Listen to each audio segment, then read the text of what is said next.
Ah, vous êtes là, excusez-moi. J'étais en train de jouer au meilleur jeu de la semaine. Champion Fighter, tu connais ou pas? Bon, c'est bon, on arrête les conneries et je vais commencer ma vidéo. Promis. Salut tout le monde, ravi de vous retrouver dans cet hebdo parisien. Bon, on commence par le match face à Nantes. On s'est imposé 1-0, on a eu le droit qu'à un seul buteur, Di Maria. Un match pas très abouti, mais bon, voilà, la victoire y est, c'est ce qui compte le plus, on va pas se plaindre. Ce qu'on retiendra le plus de ce match-là, c'est l'arbitre qui tacle l'autre joueur. Mais bon, bref, on va pas en reparler. On passe au deuxième match, on a eu le droit à un grand PSG, il y a eu du spectacle, franchement, ça a poussé jusqu'au bout. Et quand tous les joueurs ils sont motivés comme ça à pousser jusqu'au bout, on est inarrêtable et on est imbattable. Et j'espère qu'on va jouer comme ça contre le Real parce que je pense qu'on va les exploser à ce niveau-là. Là, si on joue à ce niveau-là, on va les exploser. Enfin bref, on a eu le droit à un grand Neymar. Voilà, Neymar a démontré tous ses talents et ça fait vraiment plaisir.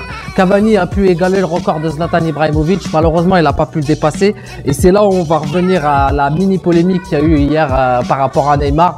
Donc voilà, déjà pour commencer, tu cibles pas nos joueurs parce que si tu cibles, c'est que t'es pas un vrai supporter. Et je comprends pas qu'en 2018, au Parc des Princes, on arrive encore à avoir du public qui siffle. C'est vraiment pas logique, c'est vraiment pas normal.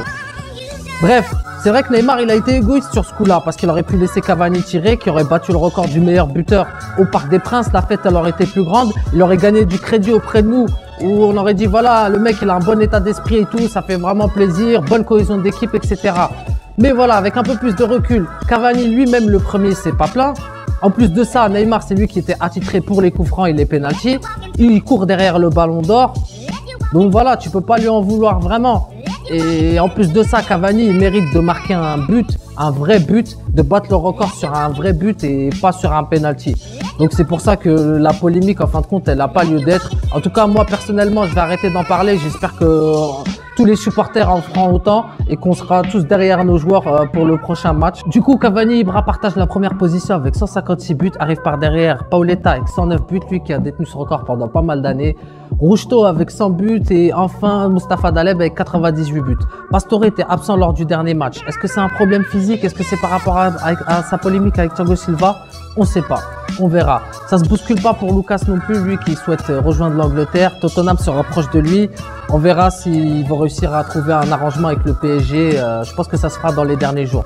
Lassana Diarra aussi, il devrait pas tarder à signer. Je pense que ça se fera dans les derniers jours aussi également. On va passer à la question de la semaine. Est-ce que vous pensez que Di Maria, on a retrouvé le grand Di Maria qu'on a pu connaître quand il jouait au Real Madrid? Moi, je pense que oui, on a retrouvé un très grand Di Maria pour cette deuxième partie de saison. En tout cas, j'aimerais pas être à la place d'Emery parce que là, il doit avoir mal à la tête pour aligner le 11 de départ à chaque match. Voilà, on va s'arrêter là pour les infos aujourd'hui et on va passer à l'histoire. Côté histoire aujourd'hui, comme Ronaldinho a déclaré sa retraite en tant que joueur, on va en profiter pour essayer de revenir sur quelques statistiques qu'il a pu avoir avec notre club, le PSG. Donc voilà, il a joué avec le PSG de 2001 à 2003, donc il a joué 2 saisons. Lui, Ronaldinho, c'est simple, il pouvait évoluer au milieu, il pouvait évoluer au niveau de l'attaque à gauche ou dans l'axe. Voilà, un très très grand joueur, un très grand technicien, on ne le présente plus. Donc 77 matchs avec le PSG, il a marqué 25 buts et il a délivré 22 passes décisives. International brésilien, il a joué 97 matchs et il a marqué 33 buts avec le Brésil. Donc il a été élu meilleur joueur de la saison 2002-2003, 3e au 11 d'or en 2002. Il était dans l'équipe type en 2002 de la Coupe du Monde.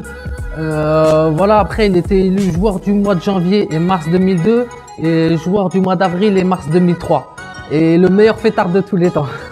Et on va s'arrêter là pour l'histoire aujourd'hui. En tout cas, j'espère que vous avez kiffé cette vidéo. N'hésitez pas à mettre des pouces bleus, à partager. Merci à tous pour vos commentaires, pour vos encouragements. Ça fait vraiment plaisir. Je vous fais plein de bisous la famille, partout de là où vous êtes. Et ici, c'est Paris ma gueule.